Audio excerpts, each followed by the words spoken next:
দক্ষিণ চব্বিশ পরগনার রায়দিঘি বিধানসভার অন্তর্গত শ্রীফলতলা সন্ন্যাসী গায়ন বালিকা বিদ্যালয়ে আজ এক বিশেষ সচেতনতা শিবিরের আয়োজন করা হয়। মূলত বাল্যবিবাহ রোধ ও মাননীয় মুখ্যমন্ত্রী মমতা বন্দ্যোপাধ্যায়ের মহৎ উদ্যোগ কন্যাশ্রী প্রকল্প নিয়ে ছাত্রছাত্রী ও অভিভাবকদের মধ্যে সচেতনতা গড়ে তুলতেই এই উদ্যোগ। অনুষ্ঠানে উপস্থিত ছিলেন রায়দিঘি বিধানসভার বিধায়ক ডক্টর অলোক জলদাতা, মথুরাপুর 2 নম্বর ব্লকের পঞ্চায়েত সমিতির সভাপতি জয়ভূষণ ভান্ডারী, বিশিষ্ট সমাজসেবী মানব্রত চক্রবর্তী এবং ব্লকের শিশু সুরক্ষা আধিকারিক ম্যাডাম অর্পিতা দে।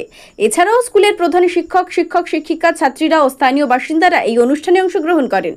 বক্তব্য রাখতে গিয়ে বিধায়ক অলোক জলদাতা বলেন, মেয়েদের শিক্ষিত করে তুলতে কন্যাশ্রী প্রকল্প এক যুগান্তকারী পদক্ষেপ।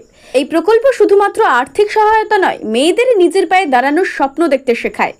বাল্যবিবাহ রোধ করতে হলে পরিবারকেও সচেতন হতে হবে। পঞ্চায়েত সমিতির সভাপতি জয়ভূষণ ভান্ডারী বলেন, একটি মেয়ের শিক্ষার অধিকার ছিনিয়ে নেওয়া মানেই তার ভবিষ্যৎ কেড়ে নেওয়া। প্রশাসন, শিক্ষক ও পরিবার একসঙ্গে কাজ করলেই সমাজ বদলাবে। সমাজসেবী মানব্রত চক্রবর্তী ও এসআই অর্পিতা দে শিক্ষার্থীদের উদ্দেশ্যে বাল্যবিবাহের ক্ষতিকর দিক ও আইনি ব্যবস্থা নিয়ে বক্তব্য রাখেন। তারা বলেন, বাল্যবিবাহ শুধু মেয়েদের স্বাস্থ্য শিক্ষা নয়, গোটা সমাজের উন্নয়নের পথে বাধা সৃষ্টি করে। অনুষ্ঠান শেষে কন্যাশ্রী প্রকল্পের সুবিধাভোগী ছাত্রীরা তাদের অভিজ্ঞতা তুলে ধরেন। পাশাপাশি সচেতনতামূলক নাটিকা ও কবিতা পাঠের মাধ্যমে ছাত্রীদের অংশগ্রহণে একটি সাংস্কৃতিক অনুষ্ঠান অনুষ্ঠিত হয়। বিদ্যালয়ের তরফ থেকে জানানো হয়েছে, এই ধরনের সচেতনতা শিবির আগামী দিনেও চলবে, যাতে আরও বেশি সংখ্যক মানুষ উপকৃত হন এবং সমাজে ইতিবাচক বার্তা পৌঁছায়।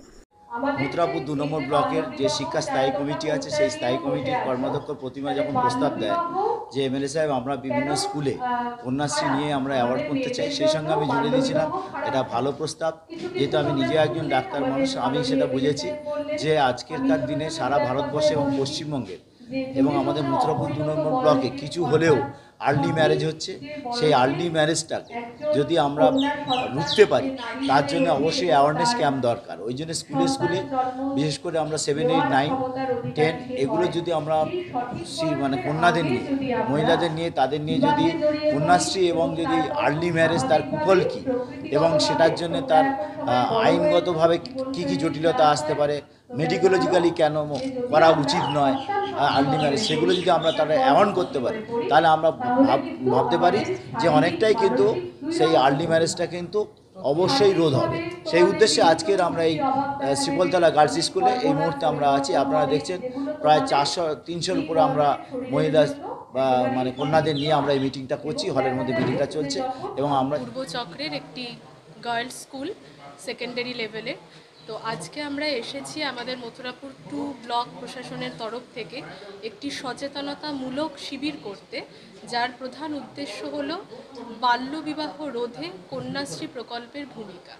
তো আমরা দেখতে পাচ্ছি যে শিক্ষাক্ষেত্রে আমাদের শিক্ষাগত ক্ষেত্রে, প্রযুক্তিগত ক্ষেত্রে আমাদের দেশ এগিয়ে যাচ্ছে, সমাজও এগিয়ে যাচ্ছে, কিন্তু তা সত্ত্বেও আমাদের যারা কন্যারা, আমাদের যারা মেয়ে শিক্ষার্থীরা, তারা কিন্তু এখনও কোথাও সামাজিকভাবে, শিক্ষার ক্ষেত্রেও এবং মানসিকভাবেও পিছিয়ে যাচ্ছে। কেননা বাল্যবিবাহের মতো একটা দুরারোগ্য ব্যাধি আমাদের সমাজকে এখনও দংশন করে চলেছে।